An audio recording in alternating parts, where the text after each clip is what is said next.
Well, it is time for this week's Pet Patrol segment, but we're doing it a little different. Of course, we love talking about puppies and kittens. How about another animal? And as I teased earlier in the show, well, if you want to be like George Clooney, this segment is for you. Alexis Upton, the Community Adoption Coordinator from SPCA Tampa Bay, is with us now. Good morning, Alexis. How are you? Good morning. I'm good. How are you? I'm good. I think it's maybe, I don't know if it's just out of habit. When you do think of the SPCA, you think like puppies, like the one over your shoulder there. But you have a lot of other animals, including Cassio. Please explain who Cassio is and why, hint, hint, piggies make such good pets too. So SPCA Tampa Bay is a for-all shelter, which means we don't just care for your average dog and cat. We take all other species for Pinellas County, and that would include pigs like Cassio. Cassio is a potbelly pig who's about 1.5 years old right now. He came into us as a stray, so there's not too much that's known about his background history. But since coming to us the end of December this last year, we've gotten to know a little bit more about his personality, and he's starting to come around a little bit more. He loves veggies like yellow squash and zucchini, and he enjoys his pig pellets and digging around in the dirt out in the pasture on our property. So he's a pretty cool addition to our SPCA family right now. Oh, he looks so cool. That comes up every time. I can't help but do an all right there. Let's talk a little. You say he was a stray, which is interesting because I can't imagine, a pot-belly pig just walking down the side of the road. So I think that introduces us to the need for keeping him on a farm. What makes a good owner when it comes to a pot-belly pig? So you definitely want to do your research before you dive into an animal like Cassio. They tend to stop growing at about 2 to 3 years of age, and they can reach up to 200 plus pounds. So you want to make sure your yard is secure. That could have been how Cassio got out. They love to dig and root, as you saw him doing in the pasture on the video footage we just sent you.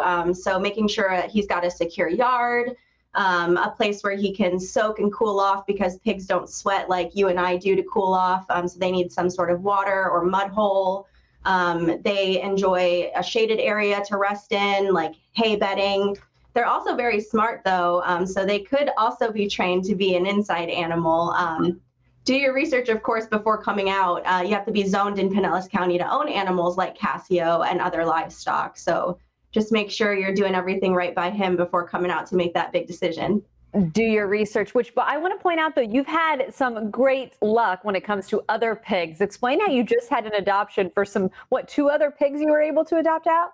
We actually had 2 pigs, Cassio and Slim Piggins. They were both around, I think, 1.5 2 years old. And Slim Piggins just went home this past Friday, and they came in around the same time. So it was really cool to see Slim Piggins go home, and now it's just Cassio who's waiting. Slim Piggins, that's a great name, by the way. Okay, let's talk a little, though, more of mainstream animals. I know you just helped out with a hoarding case. Explain, when you do get involved and help out Pinellas County, how animals rescued in a hoarding situation can make their way to other loving forever homes. So a couple weeks ago, Pinellas County Animal Services got a call to respond to a hoarding case. When they went out there, the owner was deceased, and there were 130 cats living in this house. To help alleviate some of that stress for Pinellas County, they also partnered up with local animal shelters such as ourselves to take some of that load off. So we ended up with about 20 of those cats. And when they all came in, they had some ongoing skin issues, scabs, fleas, hair loss, some upper respiratory infections, eye infections. So they're currently getting the care that they need here by our medical staff and our animal welfare team, cleaning, feeding, and we've actually had a few of them hit the adoption floor recently, and I've seen 2 of them go home already. So that's really exciting to see them kind of go from one bad situation to a really great situation. That's what I love about this job. Thank you again. We also want to point out, too, a big thank you to our friends at Nulo for helping us put this segment together. Nulo, known for no better pet food. Alexis, thank you again. We appreciate you joining us.